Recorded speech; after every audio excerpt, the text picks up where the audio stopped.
সকলোবোৰতো ঠিকেই আছিল, কিন্তু এই কুলক্ষণীজনী ঘৰ সোমোৱাৰ পিছতে এইবোৰ হ'ল। ঘৰখনত এইজনীৰ কাৰণে শান্তি নোহোৱা হ'ল। আপোনালোকক চিনি পাবলৈ বাকী আছেনে? দুজনীকৈ গাভৰু ছোৱালী থকা ঘৰত এজন ডেকা ল'ৰা পুহি ৰখাৰ অৰ্থ কি? আপোনালোকে অন্ধৰ নিচিনাকৈ এইখন ঘৰত কি হৈ আছিল একো দেখা নাছিল নে নেদেখাও ভাও ধৰিছিল? তুমি এইবোৰ কি কৈ আছা তুমি? মনে মনে থাকিবানে? কঠুৱা হ'লেও কথাবোৰ সঁচা। এতিয়া ঘটনাটো ঘটিল কাৰণে মানুহক দেখুৱাই ছোৱালী মৰিল বুলি এয়া অভিনয় কৰিছে। মই এই ঘৰখনত কেৱল মৃত্যুকৰ কাৰণেইতো আছো। তেৱেই যদি মোক গুৰুত্ব নিদিয়া হয়, মই কাৰ বাবে থাকিম এইখন ঘৰত? মই এটা সিদ্ধান্ত লৈছো। কি কথা ক'বলৈ আছে ইয়াতে কোৱা? ইয়াত ক'ব পৰা কথা নহয়, অকণমান ভিতৰলৈ আহিবচোন। এনেকৈ আৰ বেৰ কৰি কথা কওঁতে কওঁতে ঘৰখনৰ সকলো শেষ।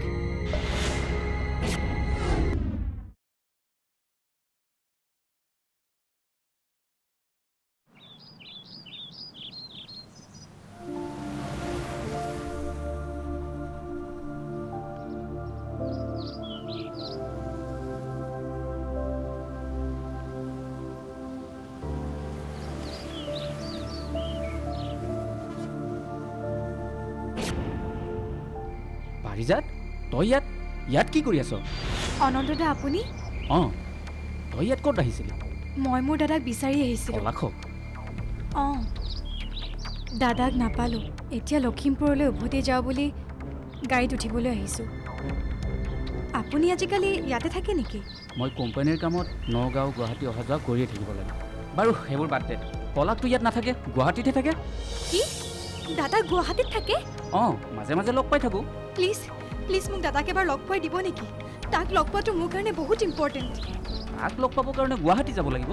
যাম, প্ৰয়োজন হ'লে মই গুৱাহাটীলৈও যাম। দেউতা আগৰ দৰে সুস্থ নহয়, গতিকে তাক লগ পাব লগা আছে। ফোন নম্বৰটো আছে জানো?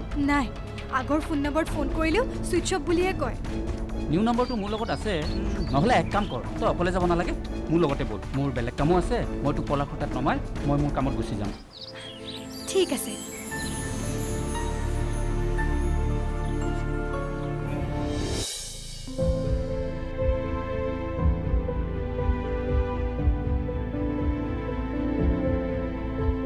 আপুনি আজি দুদিনে মোৰ লগত মাতবোল কৰা নাই।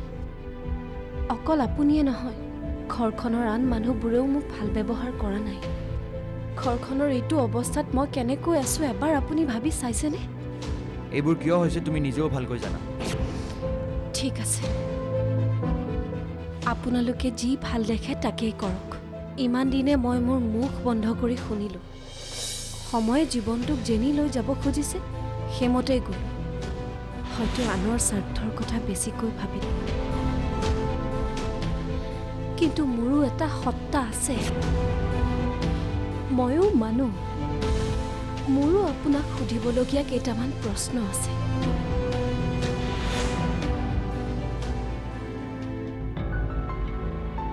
গোটেই ঘটনাটো আপুনি ভালকৈ জানে। আপুনি এজন শিক্ষিত মানুহ, তাৰ পিছতো আপুনি কিয় ভাবিলে এই দুখৰ শাস্তি কেৱল মই পাওঁ? সকলো ঘটনাৰ বাবে ময়ে দোষী? নহ'লে কি, এইবোৰ চব তোমাৰ কাৰণেই হৈছে। কিন্তু এবাৰ ভাবি চাইছেনে, মই তেনে নকৰা হ'লে আপোনালোকৰ যে আৰু কি বিপদ হ'লহেঁতেন?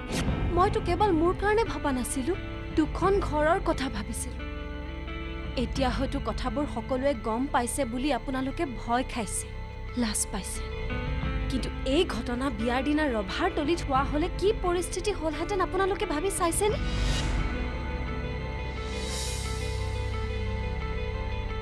সেইখিনি হ'বলৈ নিদিয়াটোৱে মোৰ দোষ নেকি?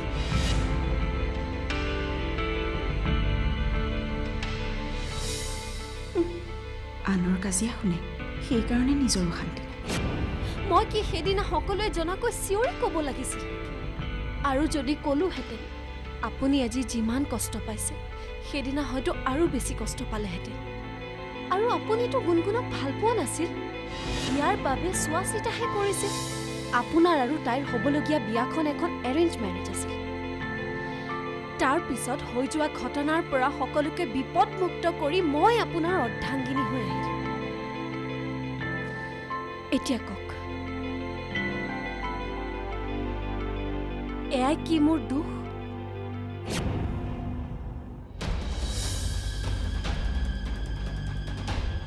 আজি তোমাৰ হৈছে কি?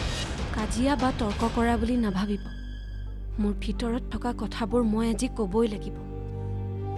বিয়া হৈ অহাৰ পিছত মই এদিন আপোনাক কৈছিলোঁ, দুটা শৰীৰ এক হ'লে বা সেন্দুৰৰ ৰঙা ফুটটোৱে স্বামী স্ত্ৰীৰ কেৱল বাহ্যিক সম্পৰ্কটোহে বুজায়।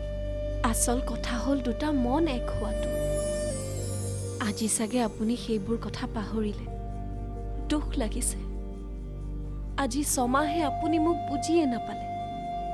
আজি যদি মই গুণগুণ নহয় বুলি আপুনি গম নাপালেহেঁতেন, তেতিয়াহ'লে আজি হোৱা এই বুজাবুজিৰ সমস্যাৰ সৃষ্টিও নহ'লহেঁতেন। হয়তো আজি মোক আপোনাতকৈ বেছি বুজি পোৱা মানুহো দ্বিতীয়জন নোলালেহেঁতেন, নহয়নে?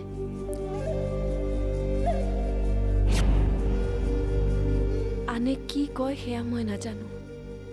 আমাৰ বিয়াখনতো মিছা নাছিল। সম্পূৰ্ণ সামাজিকভাৱেইতো আমাৰ বিয়া হৈছিল। সেই সূত্ৰে মই কেৱল আপোনাক চিনি পাওঁ। আনে মোক বুজি পায় নে নাপায় সেই ক্ষেত্ৰতো মোৰ ক'বলগীয়া একো নাই। কিন্তু অন্ততঃ আপুনি মোক বুজি পাব লাগে বুলি মই ভাবোঁ। আচলতে মানুহ স্বাৰ্থপৰ হ'ব লাগে। মই আনৰ কথা বেছিকৈ ভাবিলোঁ যে, সেইকাৰণে আজি মোৰ এই অৱস্থা। কিন্তু মোৰোতো এটা জীৱন আছে, মোৰো ভাল পোৱা বেয়া পোৱা আছে। আজি কিয় মই সকলো ত্যাগ কৰি এনেকৈ মিছা পৰিচয় এটা লৈ জীয়াই থাকিবলগীয়া হৈছে? কোনোবাই এবাৰ মোৰ ঠাইত থাকি ভাবি চাইছেনে কেনেকৈ মই মৰি মৰি জীয়াই আছো? কোনোবাই এবাৰ উপলব্ধি কৰিব পাৰিছে?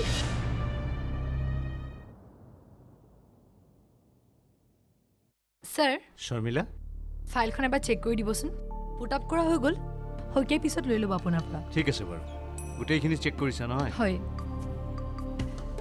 শুনা, হা? তোমাক এটা কথা ক'বলগীয়া আছিল। কওক ছাৰ। ইমান দিনৰ পৰা মই যিগৰাকী শৰ্মিলাক দেখি আহিছিলোঁ, আজি কিন্তু এগৰাকী বেলেগ শৰ্মিলাক আৱিষ্কাৰ কৰিলোঁ। আচলতে আমাৰ কোম্পানীৰ বিপদৰ সময়ত তুমি ইমান চিনচিয়াৰলি কাম কৰি আমাক উদ্ধাৰ কৰিলা, তাৰ বাবে তুমি কিন্তু প্ৰশংসাৰ যোগ্য। Thank you sir. এইটো মোৰ দায়িত্ব আছিল। দায়িত্ব বুলি ময়ো জানো। কিয় জানো, মোৰ মনটো আজি বৰ ভাল লাগিছে। মইতো ষ্টাফৰ সকলোকে কৈ দিছোঁ যে এইবাৰ তোমাক এটা ভাল গিফ্ট দিম। আচ্ছা, কি লাগিব কোৱা? এতিয়া একো নালাগে ছাৰ। আপুনি যদি সঁচাকৈ দিব খুজিছে, সময় আহক, মই নিজেই খুজি ল'ম। অ'কে, যোৱা। আহিছোঁ। ঠিক আছে। এইখন ঘৰত আৰু এনেকৈ কিমান দিন থাকিবা? আপুনি ইমান এটা ডাঙৰ সিদ্ধান্ত কিয় ল'লে? নাই বৌ, আপুনি এনেকুৱা কাম নকৰিব। আপুনি যদি গুচি যায়, এই ঘৰখনৰ কি হ'ব? দাদাৰ কি হ'ব? সকলো তেনেকৈ চলিব যেনেকৈ মই অহাৰ আগত চলি আছিল।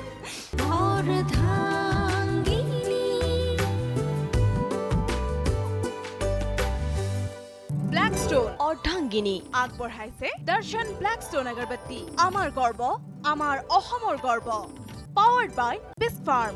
বিস্ক ফাৰ্মৰ টপ গোল্ড বিস্কুটত চীজৰ আচল সোৱাদ। সহযোগ কৰিছে মিউচুৱেল ফাণ্ড সহি হে, idea 4G, Snapdeal, unbox fashion, unbox जिंदगी। लोटस मैट जेल SPF 50, ये क्रीम नहीं, इनोवेटिव लाइटवेट जेल है जो इजीली एब्जॉर्ब हो जाए। स्मॉल मैन फोर्स कंडोम आरु इंडिका इजी हेयर कलर।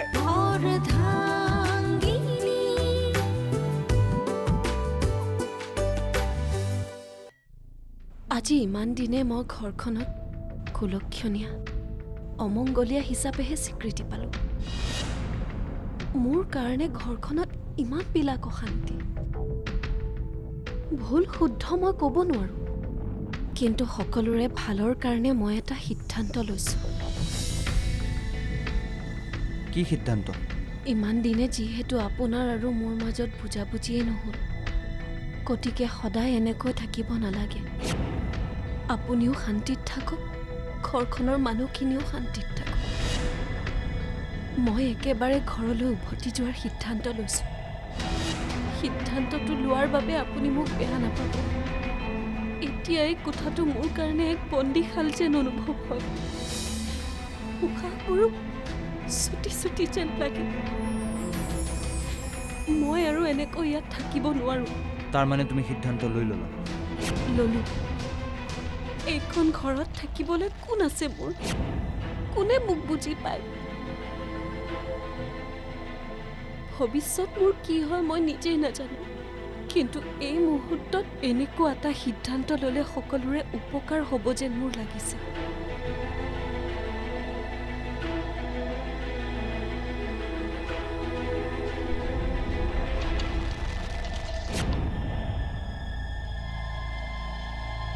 ঠিক আছে, তুমি যি ভাল দেখা কৰা। যাব খুজিছা ন, যোৱা। কিন্তু সঠিক সময়ত সঠিক সিদ্ধান্ত ল'লে সকলোৰে মংগল হয়।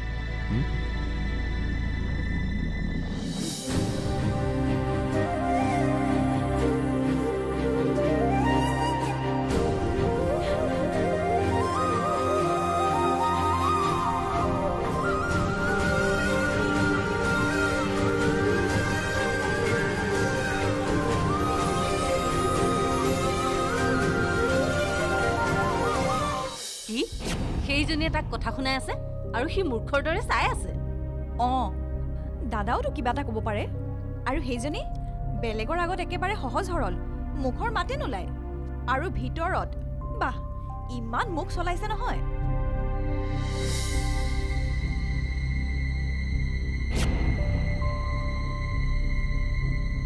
সেইজনীয়ে ইমান দম্ভালি মাৰি কথা ক'বলৈ সাহস ক'ত পালে?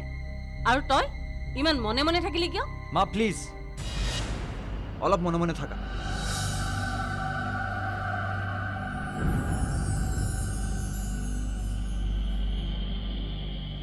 মনে মনে থকাৰ কাৰণে এইবোৰে আশয় পাই গৈছে।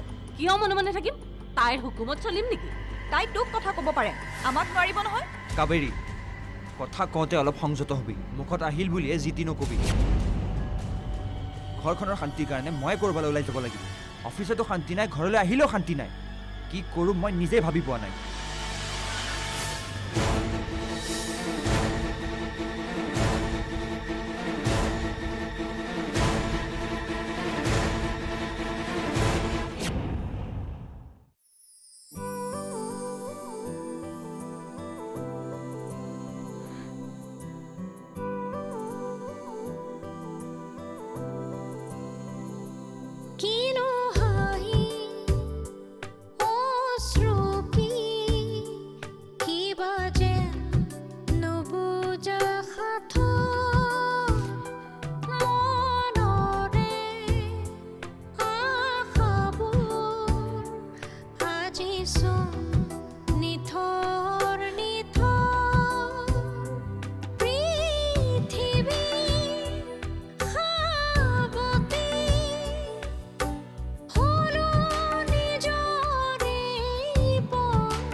কি কৰিছে?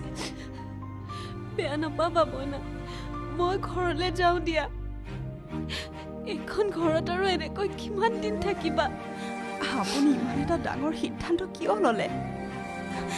নাই বৌ, আপুনি এনেকুৱা কাম নকৰিব। আপুনি যদি গুচি যায়, এই ঘৰখনৰ কি হ'ব? দাদাৰ কি হ'ব? সকলো তেনেকৈ চলিব যেনেকৈ মই অহাৰ আগত চলি আছিল। নহয় বৌ, এতিয়াও সময় আছে। আপুনি সিদ্ধান্ত সলনি কৰক। সময়ত দেখিব সকলো ঠিক হৈ যাব। আপুনি ইমান অধৈৰ্য কিয় হৈছে?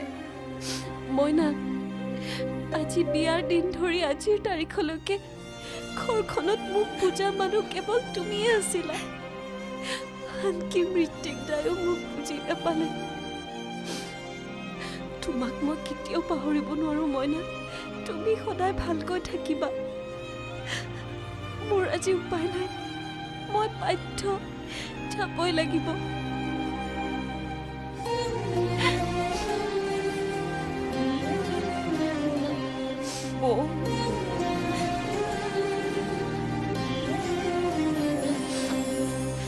নাকান্দিবা মইনা। মোৰ কপালখনে এনেকুৱা, কি কৰিবা আৰু? জীৱনৰ প্ৰত্যেকটো খোজত কেৱল উজুতিহে খালো। কপালত যি লিখা আছে তাকে হ'ব।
মা, মই ঘৰলৈ যাম। মই থকা অৱস্থাত যদি আপোনালোকক কেতিয়াবা কিবা দুখ দিছিলোঁ, মোক ক্ষমা কৰি দিব।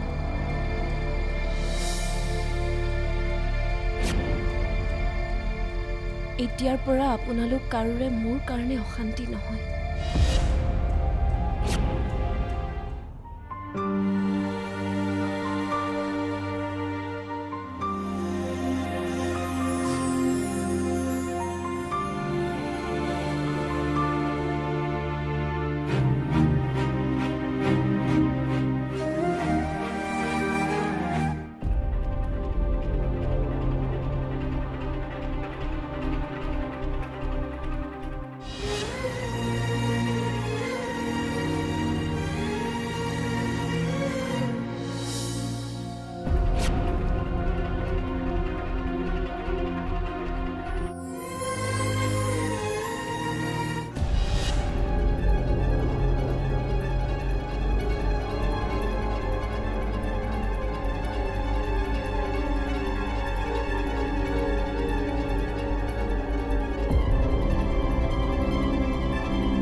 যিহেতু দাদাই আপোনাক পত্নী বুলি মৰ্যাদা দিছে, সেইফালৰ পৰা মই আপোনাক বৌ বুলিয়ে মাতিছোঁ। এতিয়া মোৰ প্ৰশ্নৰ এটাৰ উত্তৰ দিয়ক, আপুনি ৰুণজুন নে গুণগুণ?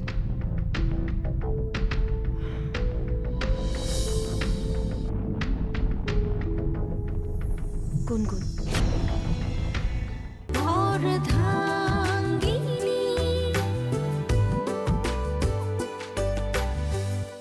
ব্লেকষ্টন অৰ্ধাংগিনী আগবঢ়ালে দৰ্শন ব্লেকষ্টন আগৰবত্তি। আমাৰ গৰ্ব, আমাৰ অসমৰ গৰ্ব। পাৱাৰ্ড বাই বিস্ক ফাৰ্ম। বিস্ক ফাৰ্মৰ টপ গোল্ড বিস্কুটত চীজৰ আচল সোৱাদ। সহযোগ কৰিলে म्यूचुअल फंड सही है, idea 4G, Snapdeal, unbox fashion, unbox जिंदगी। लोटस मैट जेल SPF 50 ये क्रीम नहीं, इनोवेटिव लाइटवेट जेल है जो इजीली एब्जॉर्ब हो जाए। स्मॉल मैन फोर्स कंडोम और इंडिका इजी हेयर कलर।